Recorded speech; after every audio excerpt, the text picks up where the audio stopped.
So the first two cards that really jumped out at me here is the Queen of Pentacles. And this is you finally getting into the place where you feel like you're making the money that you deserve, that you're looking for. And you're in a place where it is very financially lucrative, where you are getting a lot of, I want to say positive reception as well. And for once in your life, I feel like financial inflow is going to be very good from now until the end of this year, okay? And what's really another card that's linked up with the Queen of Pentacles here is the Ten of Pentacles. This is kind of like things that are built up very slowly, okay? It's built up over time, but it is very consistent. It is also incredibly stable. And so I'm sensing, you know, with that Saturn period of the past few years, it was kind of like a rebirth process for many of you. And you really looked at your finances and you really looked at your career sector and you're trying to figure out, you know, what is the best logical step that I need to take so that I can secure a future for myself. Many of you are really adamant about, you know, planning for your retirement, planning to kind of like build up wealth so that you can leave a legacy for your children, so that you can leave something so that when you're gone, your children can inherit them. And then others really trying to build up wealth, savings, and especially, you know, investing in lucrative work projects, work assignments, or even like investment portfolios that I'm seeing here with this card. So you're making your money grow for you. And I do feel that there's going to be a lot of abundance and prosperity in the home environment. You're providing for your kids. No one is really worried about, you know, where the next meal is coming from. And I'm also sensing as well, you're building a lot of stability for your financial future. Okay. Another thing coming through, and this is something that kind of jumped out at me too. So this is your energy here, Scorpio. This is it's a more nurturing quality because it's shown up here as the Queen of Cups. Okay, so when it relates to people that you're dealing with, as well as how you connect to other people, I feel that emotionally, these emotional connections, what you might have realized coming into this month of October is that, you know, on the one hand, you're emotionally connected to another person and you want them to be okay. It's hard for you to sever the connection that you have with another person. You're very wound up with them. You're very emotionally invested. And many of you have gone through the process where you kind of stop taking care of yourself so that you can take care of either your relationship partners or your relationship partners. There was great demand. For whatever reason, I feel like you were neglecting your emotional needs to take care of other people around you, and especially relationship partners. The relationship partner comes up here as the King of Wands. So this is a fire sign, Sagittarius, Aries, or Leo. And this is their sun, moon, or rising. It could be male or female, depending on, you know, who you're dealing with. But this is a male or female energy. This is somebody who is very, I want to say they're very loyal. They're very protective. And they really care about you. There's great, intense chemistry related, you know, in the interaction between you and them. But I feel like they're at a point where they're trying to figure things out for themselves. And they're at a point where they're trying to take a next step, a big leap in their financial life, in their career, in their professional life. And so they might be scoping out, you know, what's the next step for themselves. And so many of you are kind of like slaving away, taking care of your relationship partner. And the important thing for this month is to pull back this energy, learn to take care of yourself, take care of your emotional needs, slow down and, you know, nurture yourself rather than dissipating your time, resources, energies, and you feel very depleted. And so if your partner is at a point where they're really concerned about their career, where they're, you know, putting in a lot of overtime at work, for example, and you feel a little bit sidelined, you feel like you're put on the back burner, it's really important to address these issues up front, okay, so that they don't breed resentment, okay? For your emotional health, we do have the Queen of Cups linked up here with the Empress. And the Empress, usually this card is about, you know, abundance. It's about feeling very comfortable, feeling very confident in your own skin.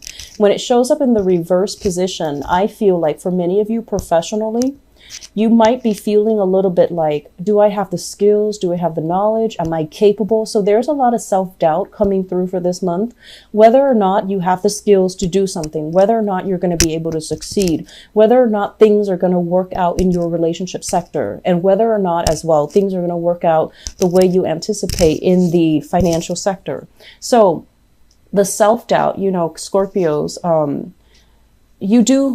as with every water sign, I feel water signs are bogged down with a lot of self-doubt, a lot of negative self-talk too, because deep down there's a deep sense of insecurity, you know, like, am I good enough?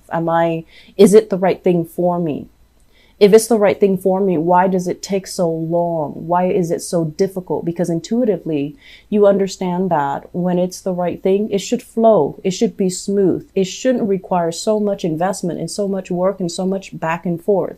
And so you're questioning the validity of either a relationship, or you're questioning the validity of, am I in the right career? Am I in the right place? Am I going to be able to make it and be successful? Because I feel like you feel like you're lacking in either experience. You feel you're lacking in either, you know, self-confidence to be able to make the next step, to be able to make that leap to secure your financial future. This energy, if it doesn't exhibit a person, I do feel what it relates to is in the career front, once again, professionally, there are contracts that might be a little bit unclear. There are things that you might be deciding between you and, you know, like either a supervisor or higher up, a business partner, where you're trying to draw up contracts, you're trying to establish, you know, procedures or baseline rules and regulations of how you need to bring, like what you need to contribute in a work environment, what they need to contribute. And things are left a little bit unclear. You're trying to push things along. You're trying to, you know, smooth things out and push things along so that you both can come to an agreement or a consensus. And the person that you're dealing with is kind of dragging their feet. They're kind of like, let's just see what happens. Let's just see, you know, how things are going to plan out. Let's just slow things down and not finalize anything. So it can be a little bit frustrating if you have contracts that needs to be signed, if you have legal issues that you're trying to get rolling or, you know, get some closure on, and it's not coming or it's not happening in the manner that you'd hope. Okay. And so I feel like the major theme for this month is really take it easy. Do not doubt yourself. Financial abundance is coming in plentifully. And so the negative self-talk, I don't feel that it's going to be conducive for anything. It's just like, you know, worries that don't really lead to anything. So I feel like this is the month where you need to be very grounded. Take care of things one day at a time, one project at a time. Don't anticipate too much. What's going to happen in the future? Are we going to be okay? Is everybody going to be on board? Work as well. I mentioned this last month. You're dealing with very temperamental people. You're dealing with people without a lot of knowledge, without a lot of skills. And it's almost like, you know, it's an environment where the energies are very young. You might be even dealing with young people. The energies are very young. So you feel it's almost like they're lacking in direction. They're competing with each other. And possibly some of you are in a position where you're hiring people and you're trying to decide the best candidate. And I feel like of all the people that are, you know, putting in their candidacy, you're starting to realize that they might not have the necessary skills. So you might not choose any of these options that are on the table. Okay. So if you're like a hiring manager or you're in a position where you're hiring people, taking people on board, you're dealing with people who are young, temperamental, and they might not have enough experience under their belt. And so you're not really sure if you want to spend the time training them or investing in, you know, building them up from scratch and then having them leave once they accumulated the skills. So I feel like there are a lot of things that you're juggling in the works sector, and you're making very, very important decisions that will set you up financially for the next few years or for the next decade even. So I feel like this is a big, big month And the energy is, don't doubt yourself. You know, you have the skills, you have the expertise, you're a very good judge of character. So if these people are coming in and they're trying to get a job from you, or they're trying to curry favor with you, go with the practical choice. Go with somebody that is consistent. So when you train them, you know, you spend the time training them, and the energy and the resources, even if they might be a little bit slow on the uptake, they're still going to be around when you need them, rather than choosing someone who's very dynamic, who's a little bit hot-headed, and then you end up, you know, you train them and then they end up leaving. Okay, they end up flying the nest. I do feel a big element here regarding children. So those of you who have children, so the Queen of Cups with the Page of Cups, this is usually like a family unit, and especially younger people.